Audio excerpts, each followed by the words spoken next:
साथियों नमस्कार। कैसे हो सभी? आशा करता हूँ कि सभी अच्छे होंगे। आज हम साथियों चर्चा करेंगे विद्युतीकृत हुए रेलवे ट्रैक व रेलवे पथ पर कार्य करने वाले कर्मचारियों की सेफ्टी या सावधानी के बारे में। तो साथियों, भारत में जो लगभग रेल पथ है या रेलवे ट्रैक है उनका विद्युतीकरण हो चुका है। तो ट्रैक पर काम करने वाले कर्मचारी अथवा ट्रैक के निकटवर्ती रहने वाले व्यक्तियों व रेल में यात्रा करने वाले यात्रियों को इलेक्ट्रिक लाइनों के प्रति सेफ्टी रखना जरूरी है व सजग रहना जरूरी है। तो साथियों, आगे बढ़ने से पहले हमारे चैनल को सब्सक्राइब ज़रूर करें व बेल आइकन के बटन को दबाना ना भूलें, जिससे कि रेलवे की पल पल की अपडेट इस चैनल के माध्यम से आपको मिलती रहे। और दोस्तों, वीडियो अगर अच्छा लगे तो लाइक ज़रूर करना। दोस्तों, हम बात करते हैं आपका जो पहला पॉइंट इसमें दिया गया, ऊपर हेडिंग दी गई है, विद्युतीकृत रेल खंडों में इंजीनियरिंग स्टाफ द्वारा परिचालन व रखरखाव के दौरान बरती जाने वाली आवश्यक सावधानियां। उसमें आपका पहला पॉइंट दिया हुआ है। ये देखिए दोस्तों, पहला पॉइंट क्या कह रहा है, किसी traction wire OHE overhead equipment अथवा विद्युत उपकरण के 2 मीटर के दायरे में नहीं जाए। मतलब लगभग 7 फीट के दायरे में हमको नहीं जाना है। 1 मीटर में आपका होता है 3.28 फीट, तो 2 मीटर में आपका हो गया 7 फीट। दूसरा पॉइंट दोस्तों आपके सामने दिया गया है, समस्त विद्युत उपकरण सदैव चालू माने जाएंगे सिवाय विशेष परिस्थितियों में। दोस्तों, ये पॉइंट ये बात कर रहा है, जो मैं आपको समझा दूं, कि सभी जो विद्युत उपकरण है उनको सदैव हमको चालू मानना है विशेष परिस्थितियों में। विशेष परिस्थितियां कब होती है? जब TRD द्वारा कोई भी पावर ब्लॉक लेकर इस लाइन पर डिस्चार्ज रोड से इसको डिस्चार्ज किया जाए और उसके बाद उस उपकरण पर TRD कर्मचारियों द्वारा काम किया जाए, उस परिस्थितियों में लाइन को बंद मानना है या ऑफ मानना है। और रेलवे कर्मचारी, अन्य जो भी रेलवे कर्मचारी है, वो दूर रहना चाहिए। तीसरी आपकी सेफ्टी दी गई है, किसी भी विद्युत उपकरण के किसी भाग अथवा उसके समीप 2 मीटर के भीतर, जिसकी हमने अभी ऊपर चर्चा की थी, कार्य करने के लिए परमिट टू वर्क कार्ड प्राप्त करना अनिवार्य है।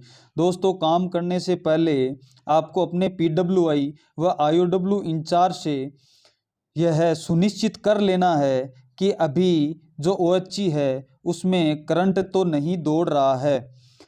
और आपके जो PWI और IOW इंचार्ज है वो परमिट टू वर्क को संबंधित अधिकृत व्यक्ति TRD के SSC व JE से प्राप्त कर लेते हैं।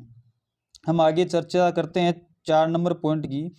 4 नंबर पॉइंट आपका कहता है, किसी भी अर्थिंग या बॉन्डिंग या ट्रैक्शन वायर OHE के साथ छेड़छाड़ ना करें। तो आपको ये बताया गया है कि जो मास्ट से ट्रैक पर बॉन्ड या जो अर्थ जुड़ा हुआ होता है उससे कोई किसी भी प्रकार की छेड़खानी नहीं करना है। 5 नंबर पॉइंट आपका कहता है, बड़े धातुई चीज़ों जैसे फेंसिंग प्लेटफार्म के धातुई स्ट्रक्चर जो ट्रैक के समानांतर मतलब पैरेलल लगे हो आदि में इंडक्टिव प्रभाव पैदा होता है, अतः सुरक्षा के लिए इन्हें अर्थ कर देना चाहिए। तो ये साथियों TRD द्वारा अर्थ किया हुआ मिलेगा आपको। 6 नंबर पॉइंट आपका कहता है कि विद्युत ट्रैक पर स्टील या धातु तथा मेटल रीइंफोर्समेंट वाले टेपों का प्रयोग नहीं करें। मतलब रेलवे ट्रैक पर काम करते समय स्टील की कोई भी धातु, जो हमारा 5 मीटर वाला टेप आता है वो लगभग स्टील का आता है, तो उस प्रकार टेप का प्रयोग नहीं करना चाहिए। उसके माध्यम से हमारे अंदर इंडक्शन दौड़ सकता है। दोस्तों, आपका ये आगे हम चर्चा करें 7 नंबर पॉइंट की। तो ये देखिए 7 नंबर पॉइंट क्या कह रहा है आपका, मैं थोड़ा आपको बड़ी स्क्रीन करके दिखा देता हूँ। 7 नंबर पॉइंट आपका कह रहा है, कार्य करते समय ढीले कपड़े जैसे कि कुर्ता पायजामा लुंगी सापी चप्पल आदि नहीं पहने। चप्पल तो साथियों पहनना ही नहीं है, जो सेफ्टी जूते दिए जाते हैं उन्हीं का इस्तेमाल करना होता है। अगला हम बात करें 8 नंबर पॉइंट, विद्युतीकृत क्षेत्र में धात्विक रस्सियों का प्रयोग ना करें। कभी भी जो रेलवे ट्रैक विद्युतीकृत हो चुके हैं वहाँ पर कोई भी धात्विक रस्सी का प्रयोग नहीं करना है, कॉटन या जूट से बनी रस्सी का ही प्रयोग करना चाहिए। 9 नंबर पॉइंट आपका कह रहा है traction wire OHE overhead equipment के समीप किसी क्रेन द्वारा कार्य करने के लिए ट्रैक्शन वायर को बंद अथवा अर्थ किया जाना चाहिए। मतलब अगर हम किसी क्रेन से कार्य कर रहे हैं तो पावर ब्लॉक लेकर TRD स्टाफ को सूचना देकर जो आपका वायर है उसके ऊपर डिस्चार्ज रोड लगा के उसको अर्थिंग करवाना आवश्यक है, और अधिकृत OHE स्टाफ उपस्थित होना चाहिए। जो आपका TRD का स्टाफ है वो अधिकतम स्थिति में उपस्थिति होना चाहिए। आगे देखो दिया गया क्रेन की जिप को सावधानी पूर्वक चलाएं जिससे कि यह ट्रैक्शन वायर OHE को न छुए। आपात स्थिति के सिवाय अन्य प्रयोजनों हेतु OHE के समीप क्रेन से कार्य करने की सूचना ट्रैक्शन पावर कंट्रोल TPC जो कि डिवीजन में बैठता है उसको 24 घंटे पूर्व दी जाए ताकि OHE स्टाफ को वहां उपस्थित रहने की व्यवस्था करवाएगा। अगर आप ये सूचना 24 घंटे पहले दोगे, ये आपके देखो दिया हुआ रहा TPC को 24 घंटा पहले सूचना दोगे तो वो आपको TRD का स्टाफ वहाँ पे व्यवस्था करवा देंगे। आगे हम बात करें 10 नंबर पॉइंट की, तो देखिए दोस्तों आपका 10 नंबर पॉइंट कह रहा है कार्य करने के दौरान सुरक्षा उपकरणों जैसे औद्योगिक हेलमेट, सेफ्टी बेल्ट, रबर के दस्ताने आदि का प्रयोग करना जरूरी है।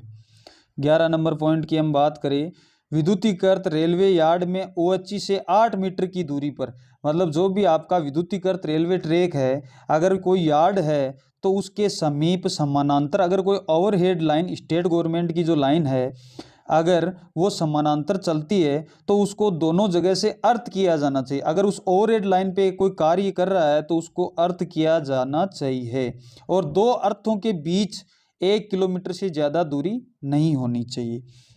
मतलब अगर हम दोनों साइड से अर्थिंग कर रहे हैं तो उन दोनों के बीच 1 किलोमीटर की दूरी होना जरूरी है, इससे ज़्यादा नहीं होना चाहिए। 8 मीटर से कम दूरी की स्थिति में ओवरहेड लाइन पर कार्य करने से पहले OHE जो लाइन है उसको पावर ऑफ की जाए, मतलब उसका पावर ब्लॉक लेना आवश्यक है। आगे हम चर्चा करते हैं 12 नंबर पॉइंट जो आपका क्या कहता है।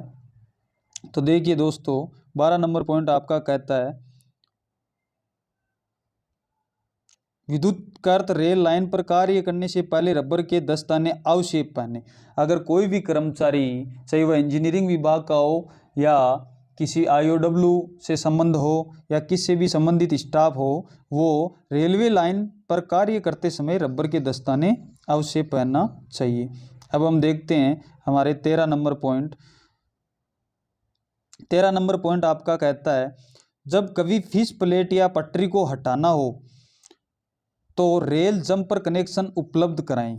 दोस्तों आपको जो 3 मीटर का जंपर दिया गया है, 13 नंबर पॉइंट ये रहा, जो आपको 3 मीटर का जंपर दिया गया है, आपको यदि पटरी को हटाना हो या फिश प्लेट को चेंज करना हो तो दोनों साइड वो जंपर जरूर लगाएं, नहीं तो इंडक्शन आपके शरीर में प्रवाहित हो सकता है। 14 नंबर पॉइंट स्थायी रेलपथ पीवे कर्मचारी द्वारा ट्रैक पर किए जा रहे कार्य के दौरान ट्रैक्शन बॉन्ड मास्ट फाउंडेशन अर्थिंग आदि को क्षति नहीं पहुंचाए। यह आपको एक विशेष तौर से ध्यान रखना है कि ट्रैक्शन बॉन्ड मास्ट फाउंडेशन और अर्थिंग को कोई भी क्षति नहीं पहुंचानी। अब आपका आता है 15 नंबर पॉइंट जिसके बारे में हम चर्चा करेंगे। इंजीनियरिंग विभाग द्वारा लेवल क्रॉसिंग मतलब LC गेट है वहाँ के क्वेश्चन बोर्ड के अनुरक्षण के दौरान इस बात का विशेष ध्यान रखा जाए कि OHE के नीचे असुरक्षित सड़क यात्रा की रोकथाम हेतु लेवल क्रॉसिंग गेट पर हाइट गेज से दिए गए चिन्ह से नीचे जा रहे सड़क स्तर की रोकथाम करे। अतः हाइट गेज के एप्राइड बूम, ये दोस्तों मैं आपको समझाता हूँ। ये बात करें LC गेट पर जो हमारा हाइट गेज लगा रहता है उसका जो ऊपरी हिस्सा है, ऊपरी जिसको एफ्राइड बूम कहा जाता है, उसके बारे में तो देखते हैं हम। हाइट गेज पर बूम की निचली सतह, हाइट गेज की जो हाइट होती है उसकी हम चर्चा करें तो देखिए दोस्तों हाइट गेज की हाइट 4.78 मीटर रखी जाती है। कितनी रखी गई है? 4.78 मीटर। इससे 1 मीटर नीचे एक मार्किंग की जाती है जिसको नाम दिया जाता है ब्लैक बैंड मार्किंग। यह मार्किंग दोस्तों आपके हाइट गेज के ऊपर 1 मीटर नीचे लिखी जाएगी। दोस्तों हम बात करते हैं एलसी गेट पर OHE की न्यूनतम हाइट। जो OHE वायर जा रहा है उसके नीचे वाले तार जिसको कॉन्टैक्ट वायर बोला जाता है उसकी हाइट 5.50 मीटर होती है।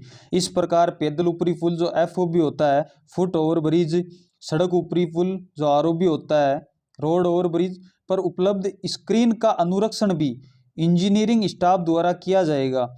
और जो आपका हाइट गेज होता है उसकी ट्रैक सेंटर से जो दूरी होती है वो आपकी 8 मीटर रहना आवश्यक है। हम बात करें 16 नंबर पॉइंट की, तो 16 नंबर पॉइंट पे हम चलते हैं। ये रहा दोस्तों आपका 16 नंबर पॉइंट।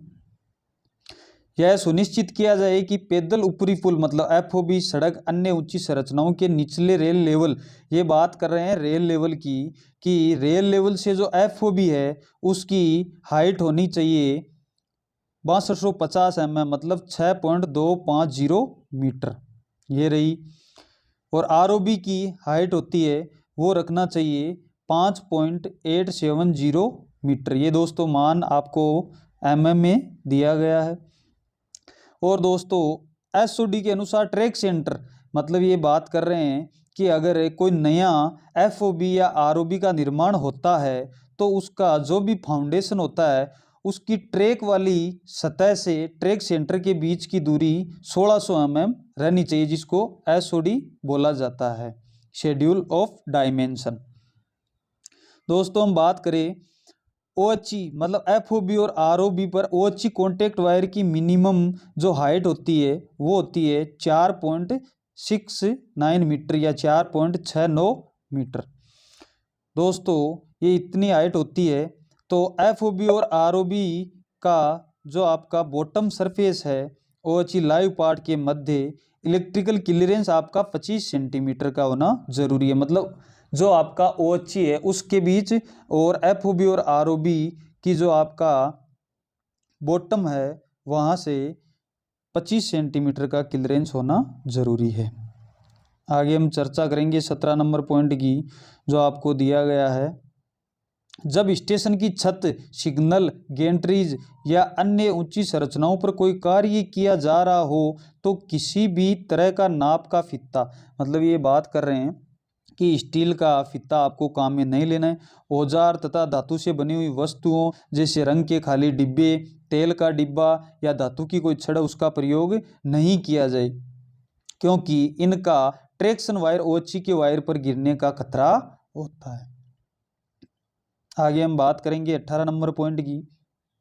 तो देखिए 18 नंबर पॉइंट आपका कहता है, जब रेलवे स्टाफ को OHE उपकरण के आसपास सेवा भवनों अन्य स्थानों पर कोई कार्य करना हो तो यह विशेष ध्यान रखे कि कोई भी औजार या नाप का फीता अन्य कोई सामग्री ऐसे स्थान पर नहीं रखें जिससे कि बिजली उपकरण के संपर्क में आने का डर हो या किसी अन्य व्यक्ति कामगार के लिए जोखिम हो सकता है। यदि इस प्रकार के भवनों का निर्माण कार्य करने की आवश्यकता हो तो ट्रैक्शन पावर कंट्रोल मतलब TPC द्वारा अधिकृत जो भी डिपो हो, नज़दीकी डिपो, उससे TRD स्टाफ उपस्थित रहे जो संबंधित कामगारों एवं उपकरणों की सुरक्षा हेतु सभी आवश्यक उपाय करे। दोस्तों हमने ये वीडियो देखा, इसमें सेफ्टी के कुछ पॉइंट और बचे हुए हैं, उसके बारे में हम चर्चा करेंगे कल। तो दोस्तों आज के लिए इतना ही काफ़ी।